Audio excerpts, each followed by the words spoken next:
할렐루야. 오늘도 하나님의 말씀을 듣는 자리에서 하나님 만날 수 있기를 주의 이름으로 축복합니다.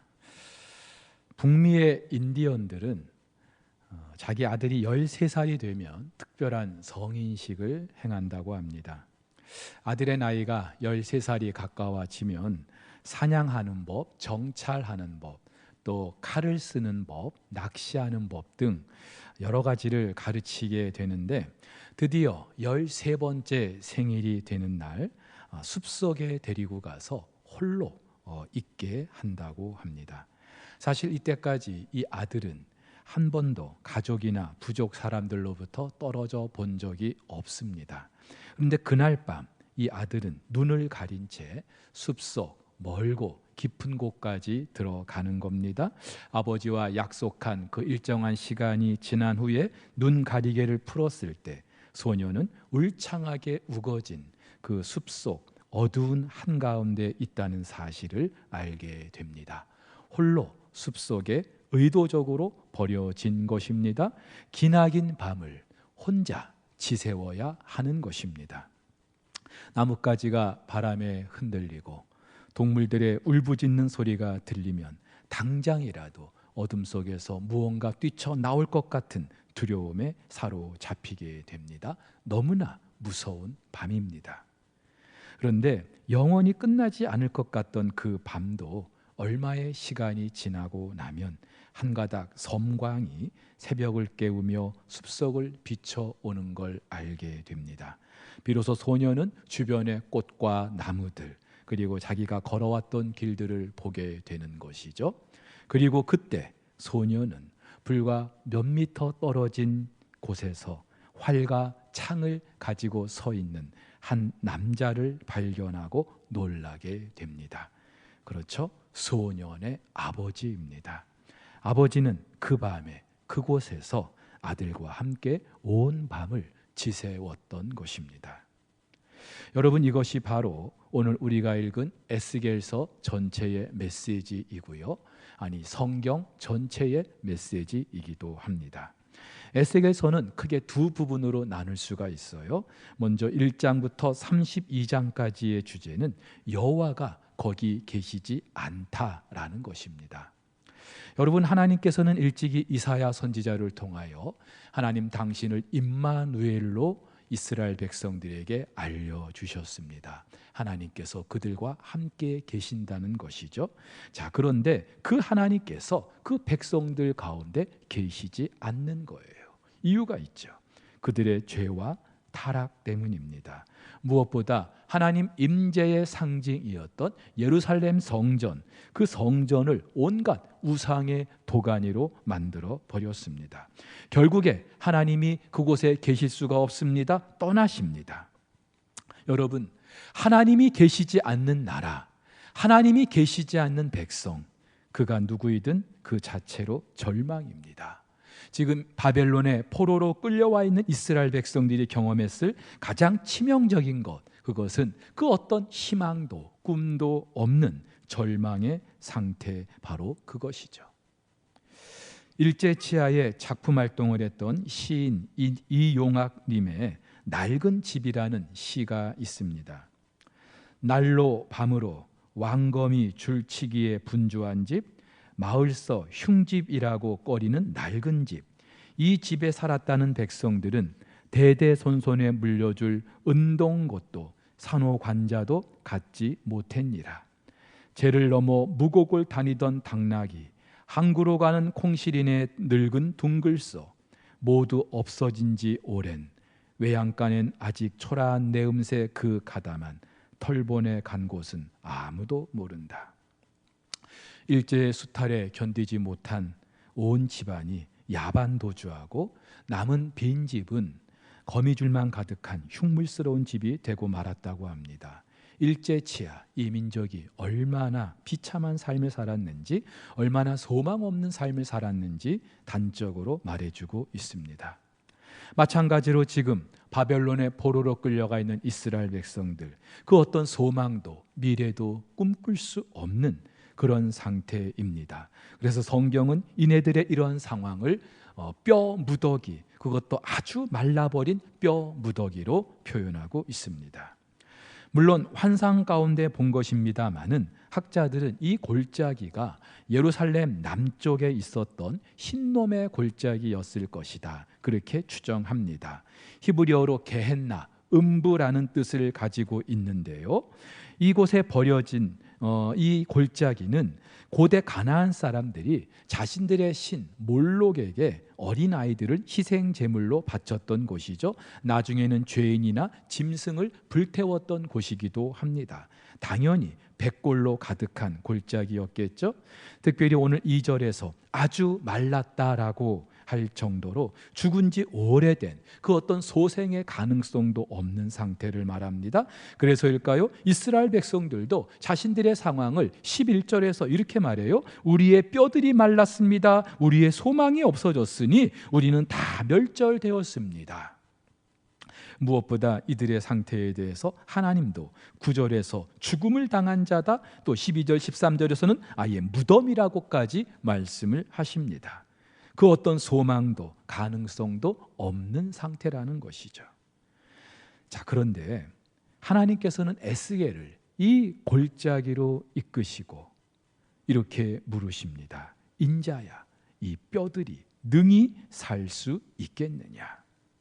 물론 그들 스스로 바벨론의 포로로 끌려온 자신들의 그 비참하고 소망 없는 삶을 깨닫게 하시기 위한 질문입니다.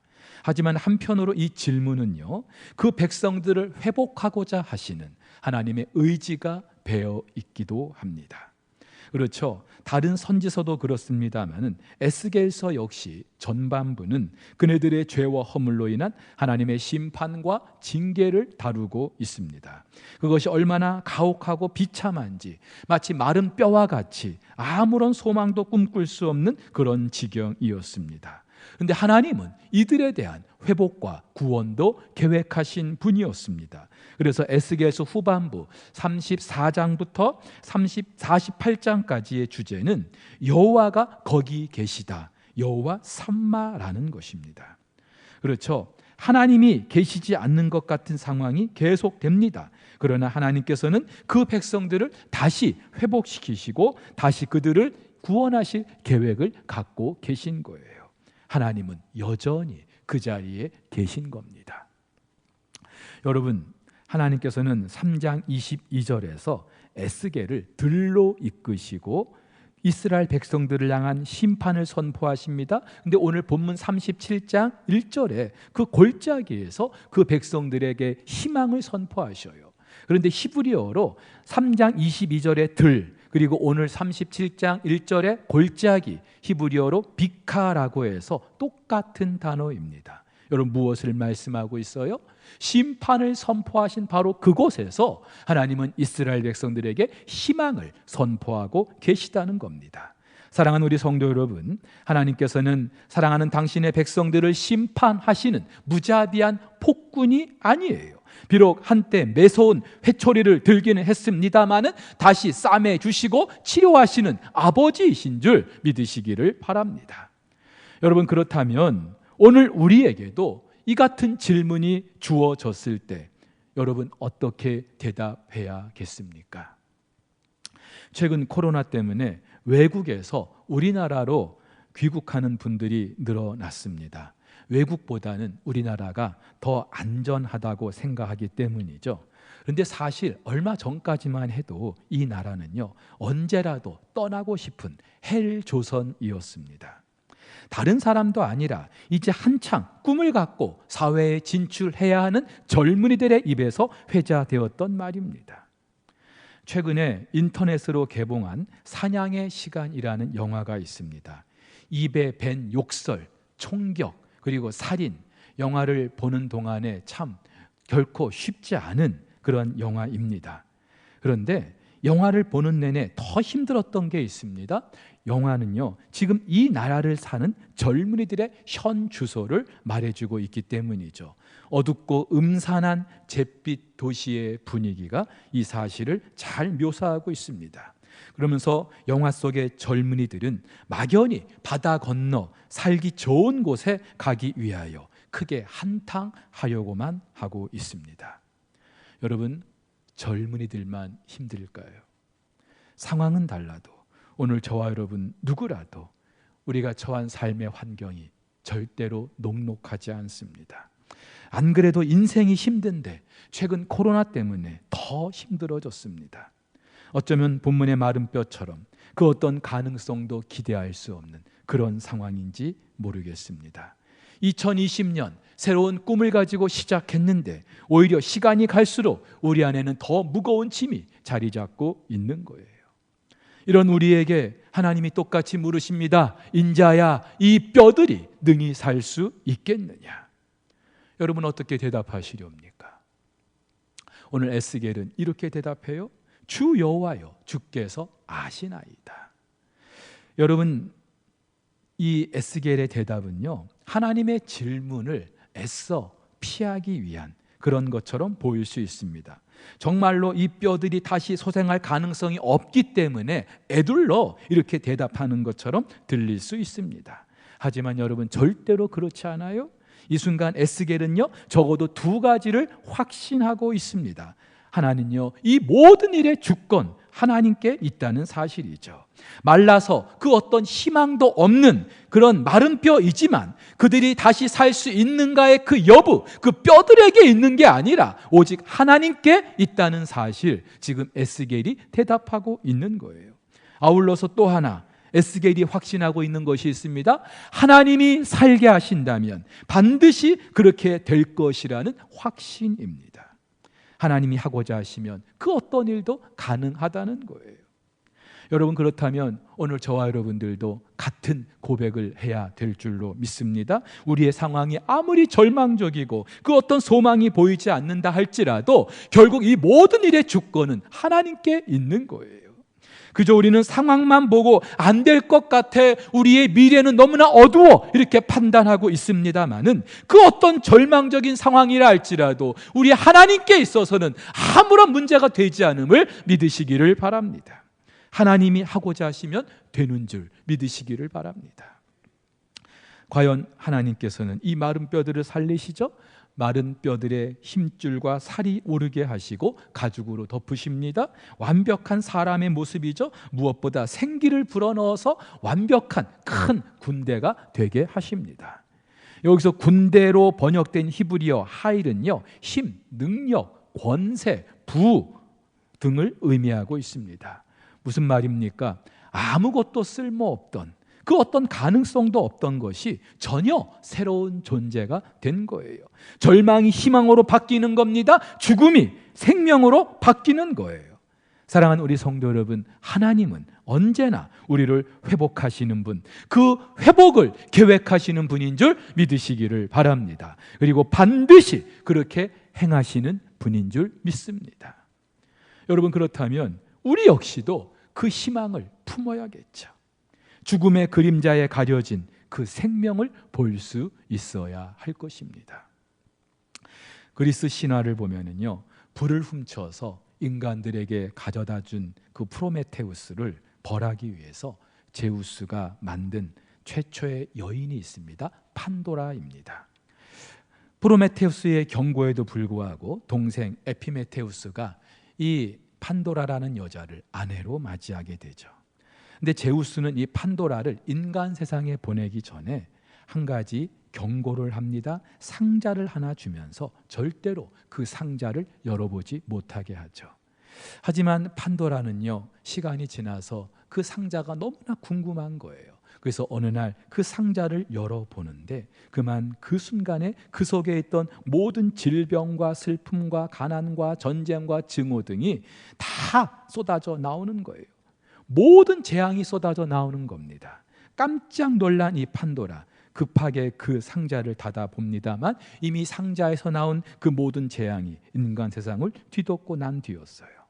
근데 중요한 것은요, 그 상자 맨 밑에는요, 이전의 것들과 전혀 다른 희망이라는 것이 남아 있었습니다. 여러분 그렇죠?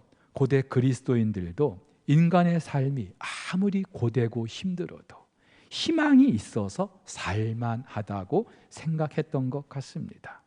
여러분 그렇다면 우리 그리스도인들은 어떻게 살아야 될까요? 일명 나무 의사로 알려진 우종영 씨가 나는 나무에게 인생을 배웠다라는 책을 펴냈습니다. 이분은 평생 나무를 키우고 돌보는 과정에서 깨닫게 된 그 내용을 책으로 펴냈는데, 이분은 자기가 평생 나무를 돌본 게 아니라 오히려 나무가 자기를 살게 했다고 그렇게 말하고 있습니다. 그만큼 말 못하는 미물이지만 나무로부터 삶의 지혜와 진리를 얻게 되었다는 것이죠. 그러면서 이분이 책에서 이렇게 말합니다. 평생 한자리에서 살아야 하는 기막힌 숙명을 의연하게 받아들이는 나무를 보면서 포기하지 않는 힘을 얻었다. 살다 보면 때론 어떻게든 버티는 것만이 정답인 순간이 온다는 것도 나무가 아니었으면 몰랐을 것이다. 어떤 재난이 와도 도망칠 재간이 없기에 나무가 할 수 있는 일이란 그 시간을 버텨내는 것뿐이다. 그러고 보면 나무의 삶은 결국 버팀 그 자체가 아닐까. 여러분, 말 못하는 나무가 그 자리에서 버틸 수 있는, 견딜 수 있는 그 이유는 언젠가 꽃이 피고 또 열매를 맺을 수 있다는 희망 때문이죠. 한낱 미물에 불과한 나무도 그렇다면 하나님의 형상과 모양대로 지음받은 저와 여러분들은 여러분 어떻게 살아야 되겠습니까? 모든 것이 절망뿐이라 할지라도 그 가운데서 저와 여러분들이 봐야 될 게 무엇입니까? 그것은 바로 희망입니다. 근데 여러분, 그 희망을 어디서 볼 수 있어요? 우리는요, 어떤 상황이나 사람을 통해서 그 희망을 찾고 있습니다. 상황이 괜찮으면은, 조금 내 형편이 나아지면은 우리는 앞날에 대해서 어떤 희망을 꿈꾸게 됩니다. 하지만 여러분 알지 않습니까? 세상의 모든 거는요, 변하기 마련입니다. 언제라도 달라질 수 있는 거예요.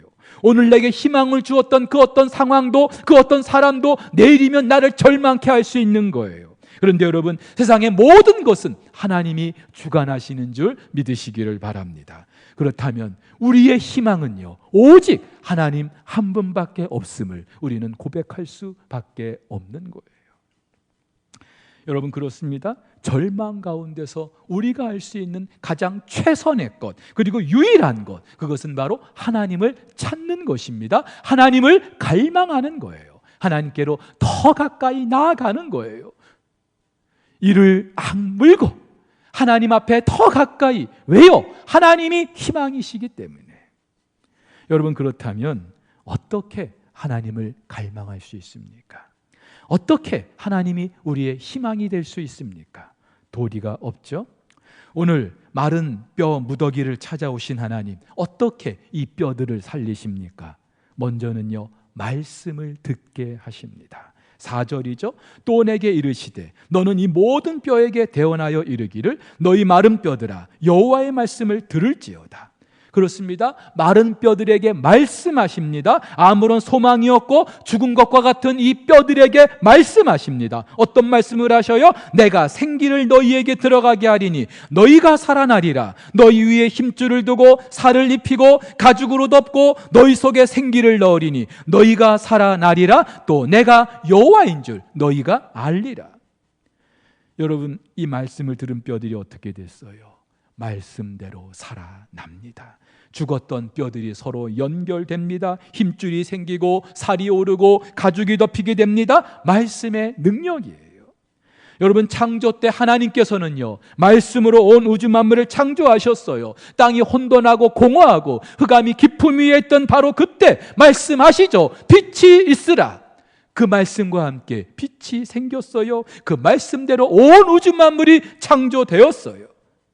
그 말씀으로 병든 자가 일어서게 되었고요, 그 말씀으로 죽은 자가 살아나게 되었습니다. 왜요? 하나님 말씀은 그 자체가 능력이기 때문이죠. 오늘도 그 말씀으로 저와 여러분들을 찾아오십니다. 여호와의 말씀이니라. 너희를 향한 나의 생각을 내가 아나니 평안이요 재앙이 아니니라. 너희에게 미래와 희망을 주는 것이니라. 또 말씀하십니다. 그가 친히 말씀하시기를 내가 결코 너희를 버리지 아니하고 너희를 떠나지 아니하리라 하셨느니라. 그러므로 우리가 담대히 말하되 주는 나를 돕는 이시니 내가 무서워하지 아니하겠노라. 할렐루야. 여러분, 이 말씀이 저와 여러분들에게 들려질 때에 비로소 저와 여러분들에게 희망이 있고 저와 여러분들이 살아갈 능력이 생기는 줄 믿으시기를 바랍니다. 또 하나님께서 어떻게 이 뼈들을 살리십니까? 기도하게 하셔요. 그렇게 말씀으로 마른 뼈들이 일어나기는 했지만 아직 생기가 없었다고 합니다. 생기는요, 히브리어로 루아흐라고 하는데 숨, 호흡 또는 바람을 의미하죠. 어떤 생물이 살아있는 생물이게 하는 것, 결정적인 것, 그것이 바로 루아흐입니다. 창조 때 하나님께서 흙으로 사람을 빚으시고 그 코에 생기를 불어넣으시죠. 그러자 사람이 생명이 되었습니다. 오늘 본문의 생기 역시 바로 그 생기입니다. 여러분, 그런데 이 생기가 어디서부터 시작됩니까? 하나님입니다. 사랑하는 성도 여러분, 죽은 것을 살리게 하는 그 생기는 하나님의 영이 임할 때 주어지는 줄 믿습니다. 그리고 그 하나님의 영은 다른 게 아니라 우리 성도들의 기도 가운데 임하시는 줄 믿으시기를 바랍니다. 여러분, 기도요, 내가 할 수 있다고 할 수 있는 게 아니에요. 기도에 대한 주도권도 철저히 하나님께 있습니다. 하나님이 하게 하셔야 기도할 수 있는 거예요. 따라서 여러분, 어느 날 하나님이 감동을 주십니까? 기도의 자리에 있게 하십니까? 여러분의 입을 열어서 기도하게 하십니까? 여러분에게 희망이 있는 줄 믿으시기를 바랍니다. 절망 가운데서도 기도하게 하신다면 하나님의 능력이 내 삶 가운데 임하게 하시려는 하나님의 배려이고 하나님의 계획인 줄 믿으시기를 바랍니다. 여러분, 심판과 징계를 말씀하셨던 하나님, 지난 36장에서 이미 이스라엘의 회복을 말씀하셨어요. 그런데 그리고 회복을 말씀하시고 그 다음 구절에 이렇게 말씀하십니다. 주 여호와께서 이같이 말씀하셨느니라. 그래도 이스라엘 족속이 이같이 자기들에게 이루어지기를 내게 구하여야 할지라. 기도해야 한다는 말이죠. 기도할 때에 하나님의 영이 임하시고 그 하나님의 영이 저와 여러분들의 삶을 다시 살게 하는 줄 믿으시기를 바랍니다. 지난 2012년 2월에 68세의 일기로 하나님의 부르심을 받은 강영우 박사라는 분 잘 아시죠? 시각장애인입니다. 여러분, 지금도 시각장애인으로 산다는 게 참 힘든데 그 당시에는 오죽했을까요? 더군다나 이분은요, 어머니도 누나도 잃고 고아의 처지였습니다. 그야말로 절망이죠. 시각장애인에다가 고아입니다. 아마 오늘 본문의 마른 뼈와 같은 그런 상황이었을 거예요. 하지만 그래도 이분은 인생을 포기하지 않습니다. 미국 유학길에 오르게 되죠. 한국인 최초로 장애인 박사가 되고요. 미국 백악관 국가장애위원회 정책차관보 그리고 유엔 세계장애위원회 부의장의 자리에 오르기도 합니다. 그렇게 장애인들의 인권과 복지를 위하여 평생을 살았던 분이죠. 여러분, 지금 우리 사회는요, 흙수저, 금수저 등을 운운하면서 주어진 현실과 상황에 따라서 내 앞날이 결정된다라고 말합니다. 하지만 이분에게는, 적어도 이분에게는 그 모든 것이 예외였어요. 왜요? 희망을 놓지 않았기 때문에.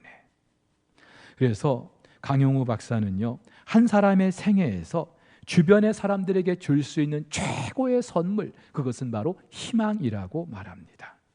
왜냐하면 희망이 있는 곳에는 절망이 자리 잡지 못하기 때문이죠.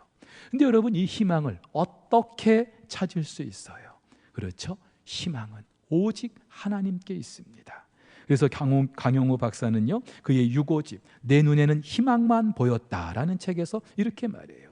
한평생 주님만 보고 걸었습니다. 나를 보면 어둠인데 주님을 보니 빛이었습니다. 그래서 주님만 봤습니다. 사람들은 칠흑 같은 어둠 속을 살면 기분이 어떠하냐고 묻습니다. 그렇지만 그건 모르는 소리입니다. 난 어둠 속에 있지 않습니다. 늘 빛으로 가득했고 그 빛이 너무 눈이 부셔 짙은 선글라스를 쓰고 있을 뿐입니다. 선글라스를 쓰니 빛 속에 계시니가 더욱 선명합니다. 손에 잡힐 듯하고 보고 있으니 언제나 가슴이 뜁니다. 지난 한평생 그분과 함께 걸어온 지난 날들에 감사합니다. 시인 백창우 님이 이런 시를 지었습니다. 울지 말게, 다들 그렇게 살고 있어. 날마다 어둠 아래 누워 뒤척이다 아침이 오면 개똥 같은 희망 하나 가슴에 품고 다시 문을 나서지. 어느 날 큰 비가 올지, 그 비에 뭐가 무너지고 뭐가 떠내려갈지 누가 알겠나. 그래도 세상은 꿈꾸는 이들의 것이지. 개똥 같은 희망이라도 하나 품고 사는 건 행복한 거야. 아무것도 기다리지 않고 사는 삶은 얼마나 불쌍한가. 여러분, 이 시의 제목이 참 재밌습니다. 소주 한 잔 했다고 하는 얘기가 아닐세. 아마도 시인은요, 술 한 잔 하고 이 시를 쓴 것 같아요. 여러분, 그렇죠? 세상 사람들도 술 한 잔 걸치고 나서 개똥 같은 희망 하나 붙들 수 있다면, 하나님의 형상대로 지음받은 저와 여러분, 그 아들 예수 그리스도를 십자가에 내주시면서까지 당신의 자녀 삼아주신 저와 여러분들, 우리가 아무리 절망 가운데 있다 할지라도 그 절망 가운데 신음하고 내 삶이 다 끝난 것처럼 그렇게 살아가는 거, 이건 아니잖아요. 여전히 코로나 때문에 위축당할 수 있지만 5월입니다. 절망이 아닌 희망을 품고 죽음이 아닌 생명을 계획하시는 그 하나님을 반드시 우리가 붙들고 당신이 계획하신 것을 반드시 이루시는 그 하나님을 바라보면서 이 5월 한 달도 힘차게 달려갈 수 있기를 주님의 이름으로 축복합니다.